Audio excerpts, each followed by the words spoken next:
আওয়ামী লীগ সরকারের আমলে 450-র বেশি ডাটা এন্ট্রি অপারেটর পদে নিয়োগ দেওয়া নির্বাচন কমিশন ইসি ছেড়ে স্বরাষ্ট্র জননিরাপত্তা বিভাগে যাওয়ার আগেই এই নিয়োগ প্রক্রিয়া সম্পন্ন করতে চেয়েছিলেন সাবেক সচিব জাহাঙ্গীর আলম।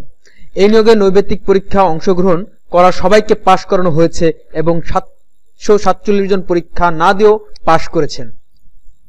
অটো পাস নাকি অন্য কিছু? তার আগে বলে রাখি, আপনি যদি আমার চ্যানেল নতুন হয়ে থাকুন তাহলে এরকম গুরুত্বপূর্ণ তথ্য পেতে আমার চ্যানেলটি সাবস্ক্রাইব করে রাখুন এবং সঠিক তথ্য পেতে সম্পূর্ণ ভিডিও না টেনে ভালো করে দেখুন।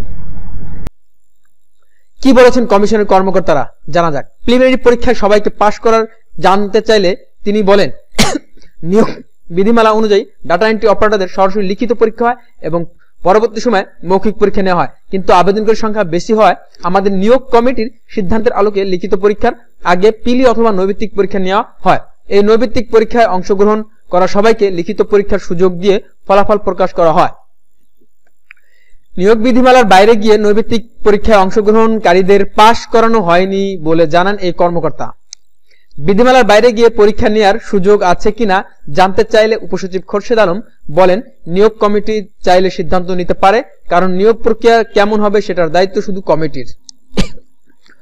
নৈবেত্তিক পরীক্ষা সবাই কিভাবে পাশ করলো এমন প্রশ্নের জবাবে তিনি বলেন, এটার বিষয়ে আমি ফাইল না দেখে কিছু বলতে পারবো না।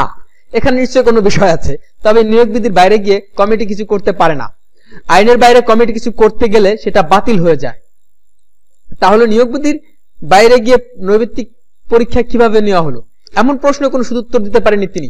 বলেন, কোনো না কোনো জায়গায় নিশ্চয়ই বৈধতা আছে, আমার অথরিটি থাকলে আমি লাইন বাই লাইন আপনাকে দেখাতে পারতাম। নির্বাচন কমিশনের অতিরিক্ত সচিব কেএম আলী নেওয়াজ বলেন, নৈবেত্তিক পরীক্ষায় তো ফেল নাই, এটা এলিমিনেশন করার বিষয়।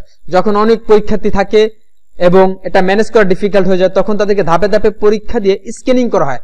এখন যদি দেখি আমাদের ধারণার তুলনায় কম পরীক্ষার্থী অংশগ্রহণ করে তখন আমরা সবাইকে সমান সুযোগ দিই। কি কথা। তিনি আরো বলেন, এখন তো কাউকে নিয়োগ দেওয়া হয়নি, আমাদের ভুল হতে পারে, কিন্তু আমরা আলটিমেট নিয়োগ বিধিমালার বাইরে যেতে পারবো না। ইসির নিয়োগ পরীক্ষায় মোট আবেদনকারীর মধ্যে মাত্র 13% উপস্থিত ছিলেন, যাদের মধ্যে সবাই পাশ করেন। তারা সহ পরীক্ষা না দিয়ে পাশ করা 747 জন লিখিত পরীক্ষা বসবেন আগামী 31শে জানুয়ারি।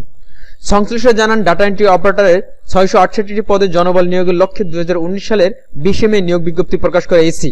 এই নিয়োগ বিজ্ঞপ্তির পরিপ্রেক্ষিতে মোট 1,38,894 জন চাকরি প্রত্যাশী আবেদন করেন, কিন্তু আইডিয়া প্রকল্পের আউটসোর্সিং পদ্ধতিতে নিয়োগপ্রাপ্ত ডাটা এন্ট্রি অপারেটরদের মামলাজনিত কারণে দীর্ঘদিন এই নিয়োগ প্রক্রিয়া বিষয়ে কার্যক্রম গ্রহণ করা সম্ভব হয়নি। এরপর 2023 সালের 16 জুন আবেদনকারীদের নৈবেত্তিক পরীক্ষা গ্রহণ করা হয়। এই পরীক্ষায় অংশগ্রহণ করেন 18,815 জন।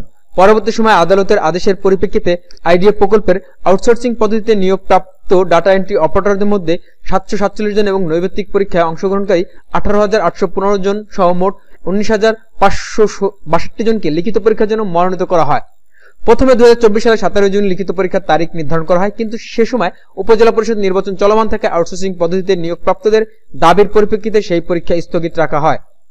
আগামী 31 জানুয়ারি স্থগিত থাকা এই পরীক্ষা নিতে ইসির জনবল ব্যবস্থাপনা শাখার উপসচিব খোরশেদ আলম বিজ্ঞপ্তি প্রকাশ করেছেন। বাংলাদেশ নির্বাচন কমিশন আইডিয়া প্রকল্পের কর্মরত ডাটা এন্ট্রি অপারেটরদের কোনো ধরনের সুযোগ সুবিধার কথা উল্লেখ না করে 2019 সালের এই নিয়োগ বিজ্ঞপ্তি প্রকাশ করে। এতে আইডিয়া প্রকল্পে কর্মরত ডাটা এন্ট্রি অপারেটররা ক্ষুব্ধ হয়ে হাইকোর্টে রিট দাখিল করেন এবং 2022 সালে হাইকোর্ট তাদের বয়স শিথিল করে এই নিয়োগ পরীক্ষায় অংশগ্রহণ করার আদেশ দেন। পরবর্তী সময়ে নির্বাচন কমিশন এই রায়ের বিরুদ্ধে আপিল করেও কিন্তু আপিল শুনানি শেষেও রায় বহাল থাকে। এরপর বাদে বিপত্তি, কারণ ততদিনে কমিশন 2019 সালে নিয়োগ বিজ্ঞপ্তির আলোকে আবেদনকারীদের প্রিলিমিনারি পরীক্ষা নিয়ে নেয়। ইসি সূত্রে জানা যায়, এই নিয়োগের মোট আবেদনকারী ছিল 1,38,894 জন এবং পরীক্ষায় অংশগ্রহণকারী 18,815 জন, কিন্তু আপিলের রায় প্রকাশের পর রিটে অংশগ্রহণকারী 747 জনকে প্রিলিমিনারি পরীক্ষায় অংশগ্রহণ না করা সত্ত্বেও উত্তীর্ণ দেখিয়ে ফলাফল ঘোষণা করা হয়। পরীক্ষার অংশগ্রহণকারী 18,815 জন এবং 747 জন সহ মোট 19,562 জনকে পরীক্ষায় উত্তীর্ণ দেখিয়ে ফলাফল প্রকাশ করে ইসি। প্রিয় ভিউয়ার, ভিডিওটি ভালো লাগলে লাইক, কমেন্ট ও শেয়ার করতে ভুলবেন না। আপনার কোনো মতামত থাকলে জানাতে পারেন কমেন্টে। আজ এখানে শেষ করছি। সকলকে ধন্যবাদ।